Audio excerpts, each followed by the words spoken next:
Halo semua, kenalin aku ini Ayu Andriani. Dalam video kali ini, aku akan jelasin aktivitasku dalam menggunakan teknologi selama perkuliahan daring. Pada awal 2020 kemarin, virus COVID-19 mulai masuk ke Indonesia.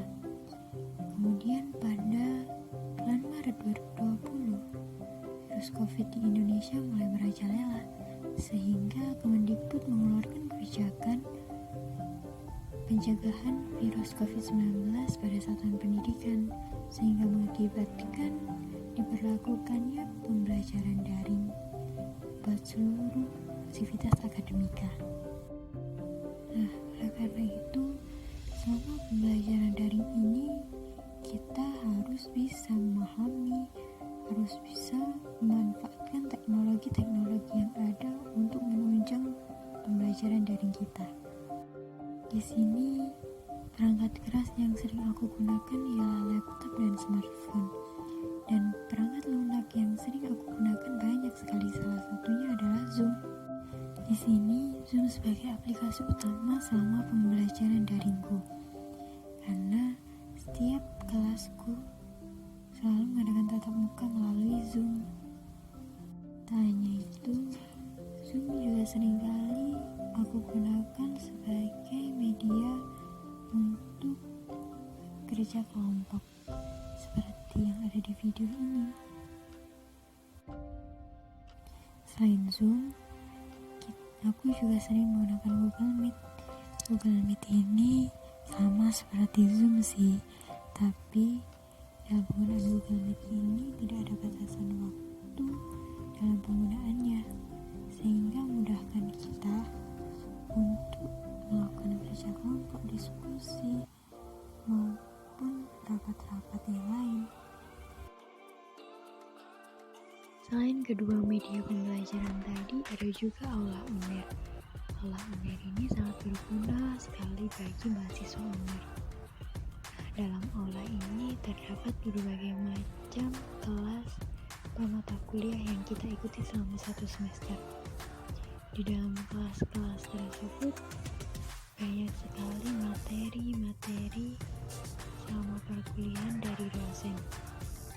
Nah, selain itu ada juga link Zoom kelas yang kita ikuti. Ada juga ruang diskusi. Kemudian ada juga tempat untuk pengumpulan tugas. Nah, seperti itu, ada tertera tanggal pengumpulannya dan juga ada absensi. Selain aula, aku juga menggunakan Google Scholar. Aku juga menggunakan Google Scholar untuk menunjang pembelajaran daringku. Nah, aku menggunakan Google Scholar ini untuk mencari publikasi ilmiah atau jurnal-jurnal ilmiah online yang kredibel. Nah, pada Google Scholar ini banyak sekali pilihannya. Ada yang berbayar dan juga ada yang gratis bisa diakses. Contohnya seperti di atas. Nah, ini salah satu contoh jurnal ilmiah yang bisa diakses. Kita bisa download dan tersimpan di perangkat kita. Untuk jurnal ilmiah yang berbayar, aku biasanya mencarinya di e-resource Perpusnas. Nah, di dalam e-resource banyak sekali jurnal-jurnal publikasi ilmiah yang sudah dilanggankan oleh Perpusnas. Tapi untuk mengaksesnya kita harus menjadi anggota dulu ya. Nah, selain Google Scholar dan e-resource Perpusnas, aku juga sering menggunakan Remote Access UNER. Nah, ini salah satu fasilitas dari UNER yang sudah melanggankan berbagai macam publikasi ilmiah dari luar negeri yang bisa kita gunakan. Namun sebelum itu, kita harus mendaftar dulu biar bisa mengaksesnya.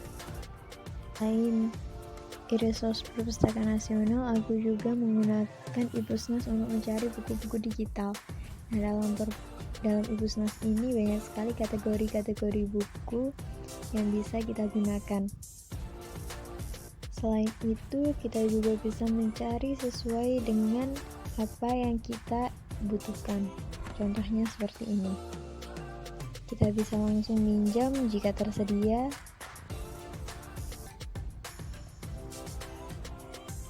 Nah, setelah kita minjam kita harus mengklik download dan akan tersimpan di tempat gerak kita. Pembelajaran daring, aku juga sering menggunakan Instagram untuk mengikuti pembelajaran dan kuis dari dosen seperti ini.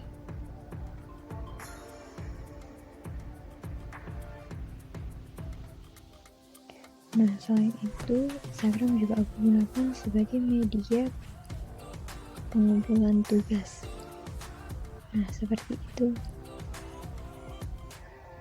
Di Instagram, aku juga menggunakan YouTube sebagai penunjang perkuliahanku selama pembelajaran daring.